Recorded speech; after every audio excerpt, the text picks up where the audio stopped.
बच्चों, आज मैं आपको एक ऐसे साइंटिस्ट की कहानी सुनाने जा रहा हूँ जो कि पागल भी थे और संकी भी थे, मगर उन्होंने जो आविष्कार किया वो आविष्कार हमारे लिए बहुत ही ज़्यादा महत्वपूर्ण आविष्कार है ना, जो उन्होंने डिस्कवरी की।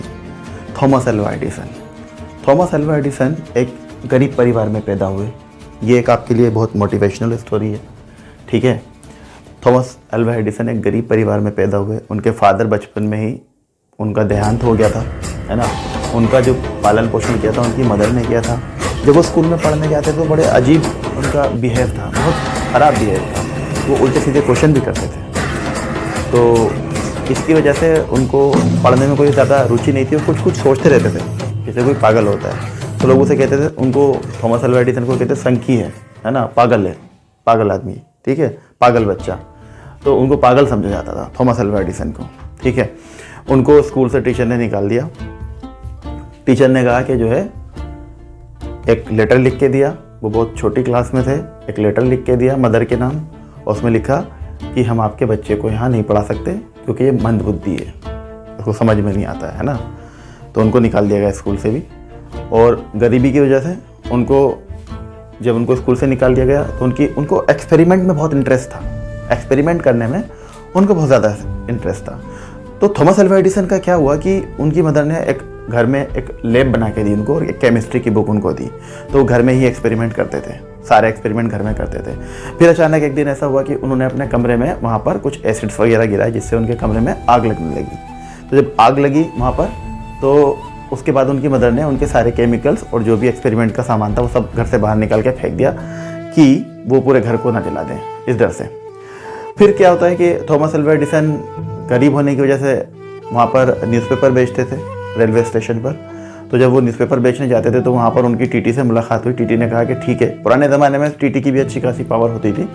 तो टीटी ने कहा कि ठीक है, तुम अपना जो है, उन्होंने बताया कि मैं ऐसे एक्सपेरिमेंट करना जानता हूँ और मैं बहुत अच्छा एक्सपेरिमेंट करता हूँ, ये वो सब। तो टीटी ने कहा ठीक है, ट्रेन के डिब्बे में जो है वहाँ पर ट्रेन जो है जो लोकल ट्रेन थी, उन्होंने कहा कि ठीक है, तुम इसमें यहाँ पे आपको जगह दे देते हैं, तो आप यहाँ पे अपना एक्सपेरिमेंट करें।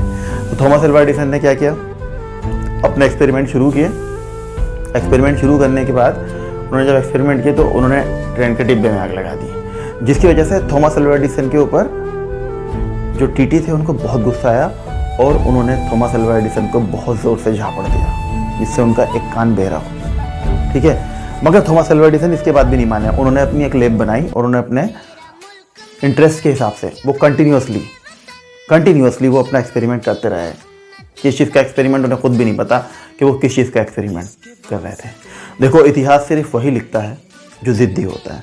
ज़िद्दी और संकी आदमी सबसे ज़्यादा कामयाब होता है, और इतिहास वही लिखता है जो ज़िद्दी होता है। जो आदमी ज़िद पे अड़ जाता है ना, कामयाब वही होता है जिसे ज़िद होती है। तो जब ज़िद होती है तो वो जीत के निकलता है, वो कभी हारता नहीं है किसी से, क्योंकि उसको एक ज़िद है। और उसकी वो ज़िद वो तब तक, जब तक वो पूरी नहीं कर लेता, तब तक वो पीछे नहीं हटने वाला है। वो अपनी ज़िंदगी ख़त्म कर सकता है, मगर वो अपनी ज़िद से कभी नहीं हट सकता है। तो ज़िद्दी आदमी ही इतिहास लिखता है। साधारण आदमी आते हैं दुनिया में, खाना खाते हैं मेरी तरह, ठीक है, खाना खाते हैं, सोते हैं, ठीक है, टीवी देखते हैं, मोबाइल पे बात करते हैं और इस दुनिया से चले जाते हैं अपनी ज़िंदगी गुजार करके। मगर ज़िद्दी आदमी इतिहास लिख के जाता है। तो आपको ज़िद्दी बनना है। ज़िद्दी इसलिए नहीं बनना है कि आपको एक कार चाहिए, आपको बाइक चाहिए या आपको मोबाइल चाहिए। ज़िद्दी बनना है कामयाबी के लिए, ठीक है। तो थॉमस अल्वा एडिसन की तरह ज़िद्दी बनना है। थॉमस अल्वा एडिसन ने क्या किया कि थॉमस अल्वा एडिसन ने, जब इन्होंने कहा कि मैं एक ऐसी चीज़ का आविष्कार करूँगा जो रोशनी पैदा करेगा, ठीक है, तो सबसे पहले थॉमस अल्वा एडिसन ने ही, जो आप हमारे पास जो आजकल डिफरेंट काइंड्स के जो बल्ब आते हैं, है ना, तो वो थॉमस अल्वा एडिसन ने ही पहली इसकी डिस्कवरी की, ठीक है, बल्ब। तो बल्ब की डिस्कवरी सबसे पहले किसने की? Thomas Alva Edison. तो थॉमस अल्वा एडिसन जो थे, इन्होंने अपने एक्सपेरिमेंट को एक बार किया, 2 बार किया, 3 बार किया, तो ये बार फेल होते रहे।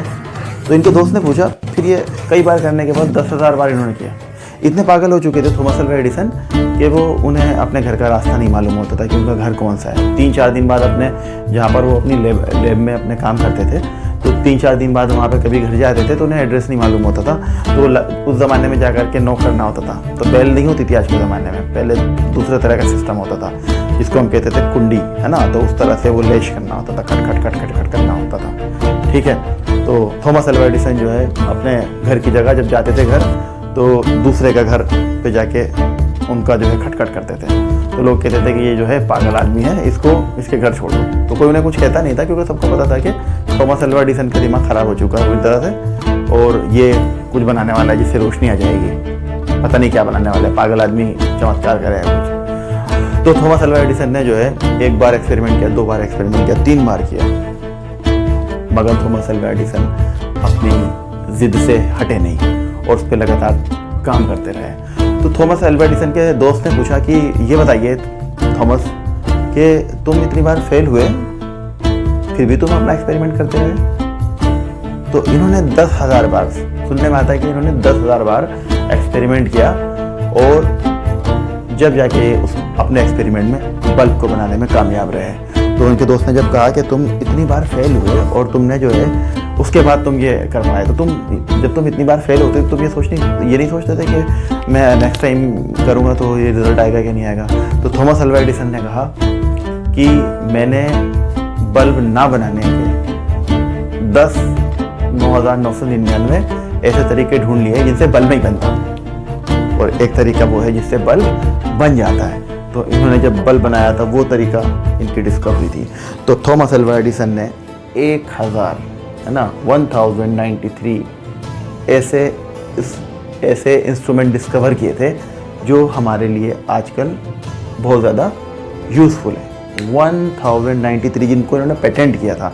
इन्होंने इतनी बड़ी कंपनी कर ली थी अपनी थॉमस अल्वा एडिसन ने कि 1093 प्रोडक्ट्स इन्हीं के चलते थे जो इलेक्ट्रॉनिक्स होते थे। इतनी बड़ी कंपनी थी, और आज भी अमेरिका में सबसे बड़ी कंपनी इन्हीं की है, एडिसन की। और एडिसन जब कान से बहरे हो गए थे, जब टीटी ने इनको थप्पड़ मारा था, तो इन्होंने उसको भी निगेटिव नहीं लिया, इन्होंने उसको भी पॉजिटिव लिया। इन्होंने उसको पॉजिटिव कैसे लिया? इन्होंने सोचा कि जितनी भी फालतू बातें हैं, जितनी भी बेकार बातें हैं, वो मुझे सुनाई नहीं देंगी। तो इन्होंने अपने कान के बहरेपन को भी, है ना, हेयर लॉस को भी, अपने हियरिंग लॉस को भी अपने इन्होंने पॉजिटिव वे में लिया। तो आप याद रखिए, कामयाब होने के लिए ज़िद्दी होना ज़रूरी है। और जब आप ज़िद्दी होते हैं तो आप किसी चीज़ को एक बार पढ़ते हैं तो आपको थोड़ा सा समझ में आ जाता है, लेकिन जब आप उसको दूसरी बार पढ़ते हैं, क्योंकि आप ज़िद्दी हैं, आप जब तक उसको छोड़ेंगे नहीं, जब तक आप उसको पढ़ते रहेंगे, उसको समझने की कोशिश करेंगे, फिर आप उसको तीसरी बार पढ़ते हैं क्योंकि आप ज़िद्दी हैं, फिर आप उसको चौथी बार पढ़ते हैं क्योंकि आप ज़िद्दी हैं, फिर आप उसको 5वीं बार पढ़ते हैं क्योंकि आप ज़िद्दी हैं, फिर 6ठी बार पढ़ते हैं, 6, 7, 8, 9, 10। तो ये देखते हैं कि ये हमारे ब्रेन में, ये आपका ब्रेन है, ठीक है, और इस ब्रेन में ये किस तरह से कंसंट्रेट हो जाएगा, ठीक है। तो सिर्फ ज़िद्दी आदमी इतिहास लिखता है, और आपको ज़िद सिर्फ किसके लिए चाहिए? आपको एक छोटा सा एंट्रेंस क्वालिफाई करना है ना। तो आपकी ज़िद सिर्फ एंट्रेंस क्वालिफाई करने की है। थॉमस अल्वा एडिसन 3-4 दिन तक सोते नहीं थे जब वो एक्सपेरिमेंट करते थे। क्या आप लोग 3-4 दिन तक पढ़ सकते हैं? नहीं पढ़ सकते हैं। मगर अगर आप ज़िद पे आ जाते हैं तो आप कितने घंटे पढ़ सकते हैं वो आप सोच भी नहीं सकते। आप 18 घंटे भी पढ़ाई करेंगे तो आपको ऐसा लगेगा कि अभी आपने बहुत कम पढ़ाई की है, क्योंकि आपका इंटरेस्ट होगा फिर। तो जब आप इंटरेस्ट लेके पढ़ते हैं, जब आप इंटरेस्ट से पढ़ते हैं और किसी चीज़ के लिए ज़िद से पढ़ते हैं, तब आपको टाइम का पता नहीं चलता। और जब आपको ज़बरदस्ती पढ़ने के लिए बिठाया जाता है तो तब आप सिर्फ टाइम को ही देखते हैं कि मैंने 2 घंटे पढ़ लिया, मैंने 4 घंटे पढ़ लिया, और आपका रिजल्ट 0 होता है, ठीक है। अगर किसी को एग्ज़ाम क्वालिफाई करने के लिए 100 में से 75 मार्क्स चाहिए और उसके 74 आ जाते हैं अच्छी खासी पढ़ाई करने के बाद, तो 74 लाने के बाद भी वो कामयाब नहीं है, मगर 75 लाने के बाद वो कामयाब है। तो आपको याद रखना है, कंपटीशन के लिए आपको ज़्यादा तैयारी करके चलनी है कि आपको ये मिनिमम क्राइटेरिया नहीं, आपको इस क्राइटेरिया से हमेशा ऊपर का सोच के चलना है, तभी आप कामयाब हो सकते हैं।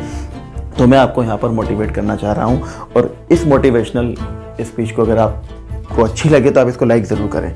और आप यहाँ पर देखेंगे ब्रेन है। आपने किसी चीज़ को बहुत अच्छे से समझा, बहुत अच्छे से पढ़ा, बहुत अच्छी पढ़ाई की है, मगर आपने उसको 10 दिन तक पढ़ाई नहीं की, आपने उसको रिवाइज़ नहीं किया 10 दिन तक, आपने उसको 1 महीने तक रिवाइज़ नहीं किया, आपने उसको 6 महीने तक रिवाइज़ नहीं किया, आपने उसको साल भर तक रिवाइज़ नहीं किया, तो ये आपका ब्रेन इस तरह से खाली होगा। ब्रेन का कंसेप्ट है, जैसे जैसे पढ़ते जाएंगे वैसे वैसे आता जाएगा। जैसे जैसे पढ़ना बंद करेंगे, रिवाइज़ करना बंद करेंगे, वो आपके ब्रेन से लॉस हो जाता है। तो कामयाब होने के लिए ज़िद्दी बनिए। ज़िद सिर्फ कामयाबी की होनी चाहिए, सामान की नहीं होनी चाहिए। जब कामयाबी की ज़िद होती है तो सामान और इंस्ट्रूमेंट अपने आप आ जाते हैं, मोबाइल, कार, गाड़ी सब अपने आप आ जाएगी, मगर ज़िद कामयाबी की होनी चाहिए। मोबाइल की ज़िद आपको कभी कामयाब नहीं करेगी, कार की ज़िद कभी आपको कामयाब नहीं करेगी, बाइक की ज़िद, स्कूटी की ज़िद आपको कभी कामयाब नहीं करेगी। आपको कामयाब सिर्फ और सिर्फ कामयाबी की ज़िद आपको कामयाब करती है, और जब आप कामयाब होते तो सारी चीज़ें आपके पास होती हैं, और नाकाम लोगों के पास कुछ नहीं होता सिवाय आंसू के। तो अगर आपको हमारी वीडियो पसंद आए तो आप हमारी वीडियो को लाइक करें, सब्सक्राइब करें और शेयर ज़रूर करें। Thank you very much.